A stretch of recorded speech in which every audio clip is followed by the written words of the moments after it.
गुरु के सुमिरन मात्र से नासत विघ्न आनंद, ताते सर्वारंभ में ध्यावत है सब संग। गुरु की महिमा अनंत है, कह न सके श्रुति से। जिनकी कृपा कटाक्ष से रंकहु तनरे, रंकहु तनरे, रंकहु तनरे। मेरे व्यवहारिक एवं परमात्मिक जीवन के प्रवन प्रता स्रोत परम गुरुदेव आराध्य देव जी, तीर्थों को भी पावन कर देने वाले ज्ञान ध्यान साधना के द्वारा मधु मंगलमय संत समाज और काली साहब के घर में बैठे हुए अध्यात्म प्रेमी सज्जनों तथा देवियों, आज जो मनुष्य का जो सबसे बड़ा मूल विषय है कि लोग भगवान के पीछे पागल हैं, भगवान को खोजने के पीछे नहीं। तो भगवान कहते हैं किसे? सदगुरु कबीर साहब कहेंगे, कर्म कमाई आप नो कभी न निष्फल जाए, सात समुद्र आरा पड़े आगे मिलिया दिया। कि मनुष्य अगर गया जिला में भी अगर बुरा कर्म कर करके अगर विदेश में भी चला जाएगा तो कर्म का फल वहां जाकर के दंड दे देगा, चाहे आप अच्छा कर्म किए हैं तो या बुरा कर्म किए हैं तो वहां जाकर दे देगा। कैसे? जैसे आप 1000 गाय को मैदान में खुला छोड़ दीजिए, उसमें एक गाय का बच्चा खोलिए जो अभी ताजा बच्चा दिया 1-2 महीने के अंदर में, तो बच्चा कहाँ जाएगा? वो बच्चा जो गाय है वो बच्चा का अपने तस्वीर नहीं खींचा फोटो, और ना बच्चा अपने माँ का फोटो खींचा है, लेकिन बच्चा को रस्सी जैसी खोलिएगा तो अपने माँ के जाके थान में दूध पिएगा। वो भटकेगा जरूर लेकिन अटकेगा नहीं, अटकेगा भटकेगा लेकिन अटकेगा नहीं, वो अपने माँ के थान में जाके दूध पिएगा। ठीक उसी प्रकार मनुष्य का जो अच्छा कर्म है या बुरा कर्म है वो आपके पास ही जाएगा, वो दूसरे के पास जाएगा नहीं। इसलिए मनुष्य को माता पिता बेटा बेटी पति पत्नी अगवान भगवान गांव घर समाज से डरने की जरूरत नहीं है। अगर डरना है तो मनुष्य को सबसे पहले अपने बुरे कर्म से डरना चाहिए। जो अच्छा कर्म करेगा उसको अलग से धर्म करने की आवश्यकता कहीं नहीं है। लेकिन आज लोग पूजा पाठ, जो इसी बात को गोस्वामी तुलसी साहब कह रहे हैं कि कर्म प्रधान विश्व करी राखा, जो जस करहि तस फल चाखा। कि इस धरती पर जो चारों वेद 6 शास्त्र 18 पुराण में कहीं भी जिक्र नहीं है इसका, तो मनुष्य तो खोजता है कि जो धरती पर जो जैसे 4 वेद हुआ, 6 शास्त्र हुआ, 18 पुराण हुआ, ऐसा सब के लिखने वाला कौन है? वेद व्यास जी। 4 वेद 6 शास्त्र 18 पुराण के कोई ऐसा उस पर कलम नहीं है जो वेद व्यास जी का नहीं चला है। और वेद व्यास जी पराशर मुनि जी का पुत्र है, तो वेद व्यास जी का उनका नाम क्यों पड़ा? पहले उनका नाम था कृष्णद्वैपायन। वेद व्यास जी का नाम कृष्णद्वैपायन था, पहले वेद व्यास नाम नहीं था। लेकिन वो देखने में उनका कृष्णद्वैपायन नाम क्यों पड़ा? तो देखने में काला थे और जो टापू पर जन्म होता है वो टापू कहता है पायन। तो कृष्णद्वैपायन, 2 टापू के बीच, जैसे नदी में कैसे टापू हो जाता, बालू रहता पानी नहीं रहता, उसी जगह पर उनका जन्म हुआ। तो देखने में काला थे, लंबा थे, इसलिए उनके माता पिता नाम रखे थे कृष्णद्वैपायन। लेकिन कृष्ण भगवान जब गीता महाभारत में किए तो अपने आश्रम से ही पूरा गीता को संपादक कर दिए। तो चारों वेद 6 7 18 पुराण को संपादक किए, इसलिए उसका नाम पड़ गया वेद व्यास जी। तो वेद व्यास जी क्या कहते हैं? वेद व्यास जी कहते हैं कि पूजा किसे कहते हैं? कि पूज का अनुकरण करना ही पूजा होता है। इसका बात समझो, पूजा का अर्थ होता है कि पूज का अनुकरण करना ही पूजा है। जैसे माता पिता ही हो गए, इनको हम दाल भात सब्जी पापड़ चार दे दिए, लेकिन इनको हम सम्मान नहीं देंगे, इनके आचरण पर हम नहीं चलेंगे, विचार पर हम नहीं चलेंगे, तो क्या होगा? तो पूज का अनुकरण करना ही पूजा है। जैसे कोई हनुमान जी के पूजा करे तो हनुमान जी के जो सिद्धांत, जो हनुमान जी राम का अच्छा कर्म करके वो पूज बन गए, तो वो आपके अंदर ज्ञान आया।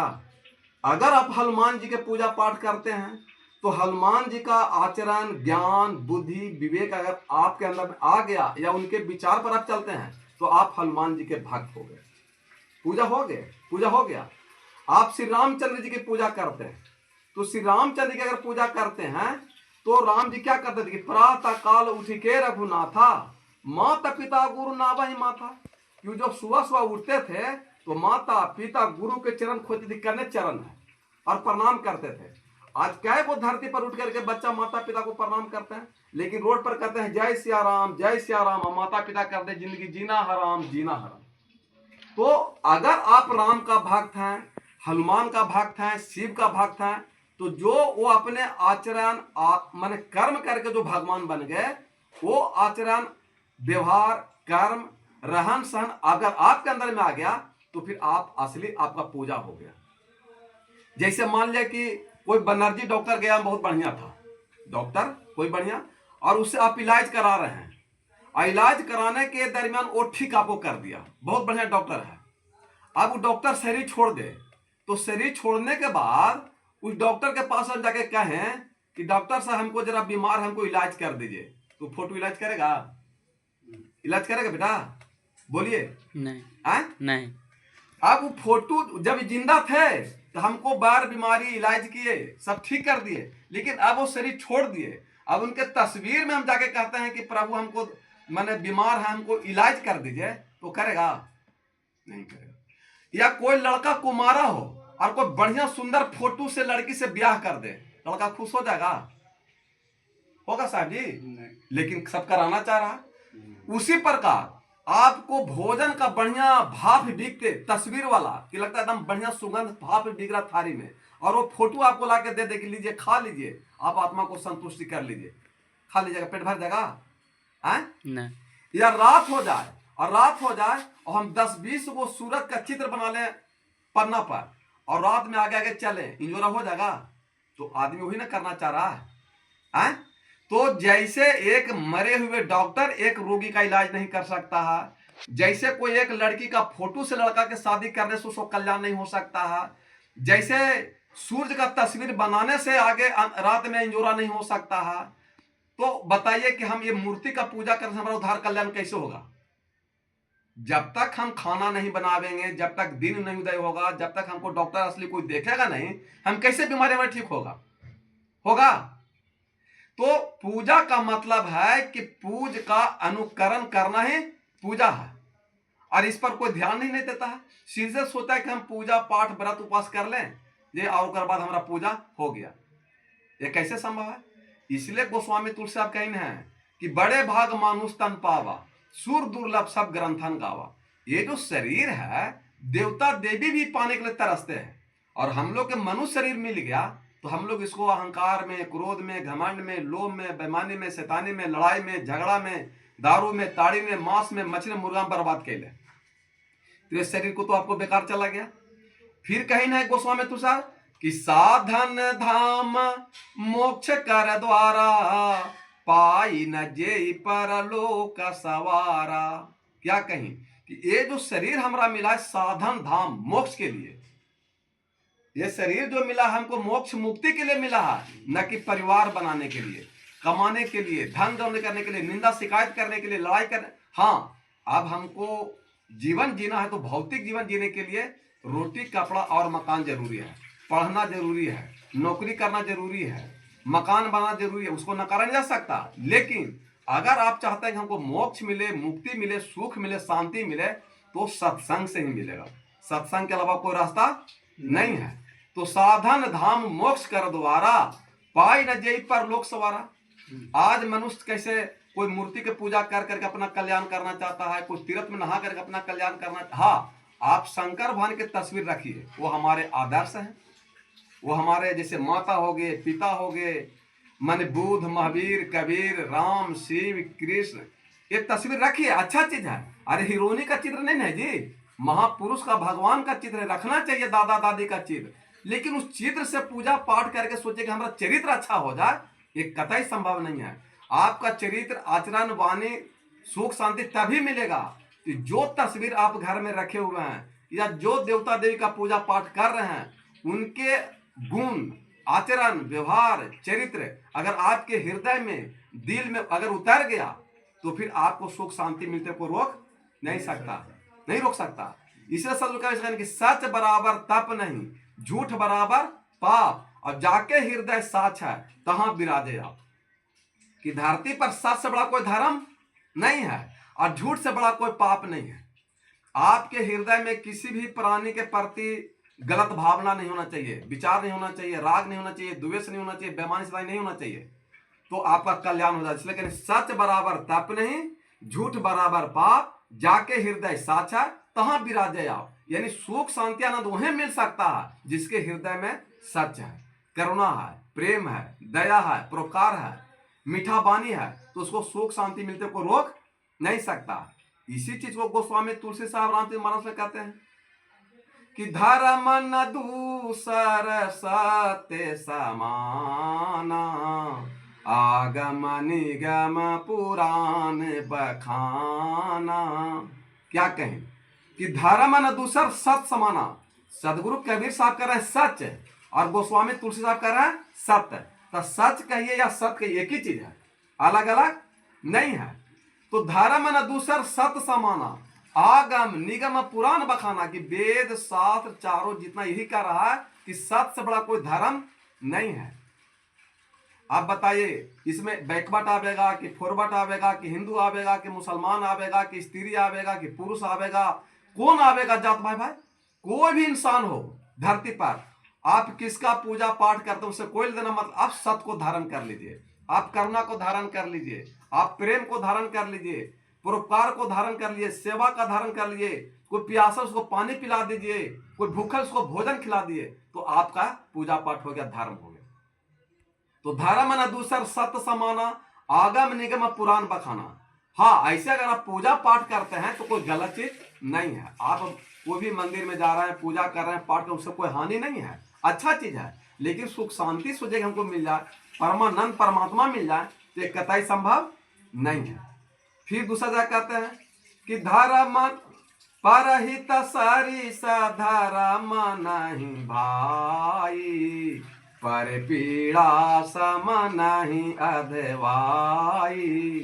क्या कहें गोस्वामी तुलसी साहब जी कि दूसरे का परोपकार करना, दूसरे को परोपकार करने का कोई धर्म नहीं है। कि किसी को जो भी बात बोले कि कोई प्यासल है, भूखल है, दुख में द्रविड़ है, उसको आप मदद कर देते हैं तो आपका पूजा पाठ हो गया। और हमारे वाणी से, कर्म से, विचार से अगर किसी को दुख लग गया, तकलीफ हो गया, तो इससे बड़ा कोई पाप नहीं है। तीसरी जगह कहते हैं कि परम धर्म श्रुति विदित अहिंसा, पर निंदा सम अघन गरिंसा। क्या कहें कि रामचरितमानस में कह रहे हैं कि परम धर्म श्रुति विदित अहिंसा। अहिंसा माने क्या होता है? किसी जीव को मारना, हिंसा करना। अहिंसा माने कोई भी जीव को मारिए मत, कोई भी जीव को मारने की आवश्यकता नहीं है। और हम लोग यहाँ दारू ताड़ी मांस मुर्गा खा रहे हैं और देवता देवी पूजा पाठ कर रहे हैं, कैसा को कल्याण होगा? बोलिए। ये रामचरितमानस कह रहे हैं कि परम धर्म श्रुति विदित अहिंसा, पर निंदा सब अघन अहिंसा। और किसी को हमको निंदा शिकायत नहीं करना। पर माने दूसरा, निंदा, पर निंदा सब अघन अहिंसा माने सारे वेद शास्त्र यही कह रहा कि किसी भी प्राणी को निंदा शिकायत नहीं करना चाहिए, किसी को प्राणी को सताना नहीं चाहिए, दुख दर्द नहीं देना चाहिए। पीड़ा तो कमजोर है, मुर्गा तन सो काट के खा जाते हैं जी, बकरी कमजोर है तन सो खा जाते हैं। तो जो कर्म बुरा किए तो बुरा कर्म के फल तो आपके पास आएगा। इसलिए सदगुरु कबीर साहब कहेंगे कर्म कमाई आपनो कभी न निष्फल जाए, सात समुद्र आरा पड़े आगे मिलिया दिया। कि अगर गया जिला में अगर कर्म करके अगर बाहर विदेश चल जाइएगा तो कर्म का फल वहां पहुंच जाएगा, चाहे देर होगा सवेर होगा पहुंच जाएगा। चाहे आप अच्छा कर्म किया चाहे बुरा कर्म किया, कर्म का वो पहुंच जाएगा, समझे कि नहीं? इसलिए हर हाल में आदमी को अच्छे कर्म पर ध्यान देना चाहिए। इसलिए वेद व्यास जी कहते हैं कि किसी प्राणी के प्रति राग द्वेष नहीं रहना चाहिए। जो भागवत महापुराण में लिखा हुआ कि किसी भी प्राणी के प्रति राग द्वेष न हो, छल कपट न हो, निंदा शिकायत न हो, लड़ाई झगड़ा कलह तो आपका उद्धार कल्याण हो जाएगा। कोई देवता देवी पूजा पाठ कर नहीं करते हैं, अगर आपका अच्छा विचार संस्कार वाणी खान पान सही हो जाए तो यही आपके लिए पूजा है। इसी चीज को रामचरित मानस एक जगह कहीं है गोस्वामी तुलसीदास साहब जी क्या कहें कि सरल स्वभावन मन कुटिलाई यथा लाभ संतोष सदाई। क्या कहें कि सरल स्वभाव जो वेद व्यास जी बोले हैं भागवत महापुराण में, वही बात गोस्वामी तुलसी साहब कर रहे हैं रामचरित मानस में कि किसी भी प्राणी के प्रति राग द्वेष बेईमानी शैतानी निंदा शिकायत नहीं करते हैं तो आपका पूजा हो गया, आपका पाठ हो गया, जग हो गया, आपका कल्याण हो जाएगा। वही चीज रामायण में गोस्वामी तुलसी साहब कर रहे हैं कि सरल स्वभाव न मन कुटलाए, आपका वाणी सरल हो जाए, रहन सहन सरल हो जाए, खान पान सरल हो जाए, विचार सरल हो जाए, आचरण माने जितना तरह का आपका कर्म है वो सब सरल हो जाए, तो आपका दुख दर्द पीड़ा कहाँ जाएगा जब पता भी नहीं चलेगा। तो सरल स्वभाव न मन कुटलाए, और मन में किसी भी प्राणी के प्रति कुटिलता नहीं रखना चाहिए, चाहे वो माता हो, पिता हो, बेटा हो, पुतो हो, गांव हो, घर हो, समाज हो या पशु पक्षी हो, किसी के प्रति हमको मन में कुटिलता नहीं रहता है तो धर्म हो जाएगा। धर्म तो एकदम सरल है जी, इसको तो महंगा बना दिए हैं माने पंडित लोग, इसको माने कस के पूजा करो, पाठ करो, जग करो तब तो परमात्मा मिलेंगे। लेकिन राम जी कहाँ कर रहे हैं कि सरल स्वभाव न मन कुटलाई यथा लाभ संतोष सदाई। जो आपको पत्नी मिल गया उसमें संतोष कीजिए, जो पिता मिल गया उसमें संतोष कीजिए, जो भाई मिले उसमें संतोष कीजिए, जो माता पिता धन दौलत मार मकान जो भी मिला उसमें अगर संतोष कर लेते हैं तो इससे बड़ा कोई सुख शांति नहीं है। तो सरल स्वभाव न मन कुटलाई यथा लाभ संतोष सदाई, कहु भगति पद कौन प्रयासा, जोग मख जप तप व्रत उपवासा। कह रहे हैं गोस्वामी तुलसी साहब जी रामचरितमानस में कि भक्ति एकदम सरल है, न कोई व्रत करना है, न उपवास करना है, न जग करना है, न तप करना, कुछ नहीं करना है, केवल आपको मन सरल बनाना है और मन में कुटिलता नहीं रखना है, तो आपका उद्धार कल्याण सुख शांति हो जाएगा, इसको कोई रोक नहीं सकता है। इसलिए हर हाल में आप अपने मन को सरल बनाइए, विचार को सरल बनाइए, खान पान को सरल बनाइए, माने आपका जीवन में सारा चीज में हो जाएगा सुधार, तो आपको धरती से हो जाएगा उद्धार, फिर आपको तड़पने की कोई जरूरत नहीं है, माने मोक्ष मुक्ति जिसको आवागमन कहते हैं वो आसानी से आपको मिल जाएगा। तो पूजा का मतलब ही होता है कि पूज का अनुकरण करना, कि राम के पूजा कीजिए, शिव के पूजा कीजिए, कृष्ण का पूजा कीजिए, दुर्गा देवी के पूजा कीजिए, जिसका भी कीजिए, लेकिन वो देवता देवी जो भगवान बन गए हैं वो किस कारण भगवान बने, किसी को दुख दर्द पीड़ा दे करके, इस सेवा सत्कार करुणा व्यवहार से वो भगवान बन गए, सबसे प्रेम कर करके। इसलिए गीता में कहीं ने कृष्ण भगवान कि प्रेम ही भक्ति है, प्रेम ही पूजा, पूर्ण समर्पण मुझको भाई, प्रेम डगरिया चल के राही, मेरी डगरिया तक आ जाए। क्या कहें कि निंदा करके शिकायत करके दुख दर्द पीड़ा दे करके परिवर्तन आओगे हम तक मिल जाओगे, नहीं, प्रेम करके, कि प्रेम के माध्यम से ही हम सुख शांति परम तत्व परमात्मा तक पहुंच जाते हैं। इसी को कवि साहब कही ना कि प्रेम नगर में रहनी हमारी, प्रेम नगर में रहनी हमारी, भली बन आई सबूरी में, मन लागो मेरो यारे फकीरी में। क्या कहें कि जहां प्रेम है वह परमात्मा है, वह सुख है, वह शांति, वह आनंद है। अगर पूरे परिवार में प्रेम करते हैं तो फिर आपको दुख दर्द पीड़ा आएगा नहीं। इसी को गोस्वामी तुलसी साहब कहते हैं रामचरितमानस में कि हरि व्यापक सर्वस्त्र समाना, अप्रेम से प्रगट भय सब जाना। कि परम तत्व परमात्मा को प्राप्त करने के लिए आपको प्रेम की जरूरत है, दूसरा कोई रास्ता नहीं है। सब तो प्रेम कर रहे हैं, करुणे कर रहे हैं। जो वेद व्यास जी कहीं जो 4 गो वेद 18 पुराण 6-7 को लिखने वाले कर रहे हैं कि आप पूजा पाठ सबको कल्याण नहीं हो, जब भी होगा तो राग द्वेष से निकाल दीजिए। परिवार के प्रति, समाज के प्रति, भाई बहन के प्रति राग द्वेष अहंकार क्रोध घमंड अगर हटा देते हैं तो आपका उद्धार कल्याण हो जाएगा, सुख शांति मिलेगा। इसलिए पूजा का मूल अर्थ है पूजा का अनुकरण करना। जो देवता देव के पूजा पाठ उनका आचरण चरित्र वाणी जो महान बन गए वो अगर आपके अंदर में आ जाते हैं तो आपका उद्धार कल्याण हो जाएगा। बोलिए सदगुरुदेव भगवान की जय।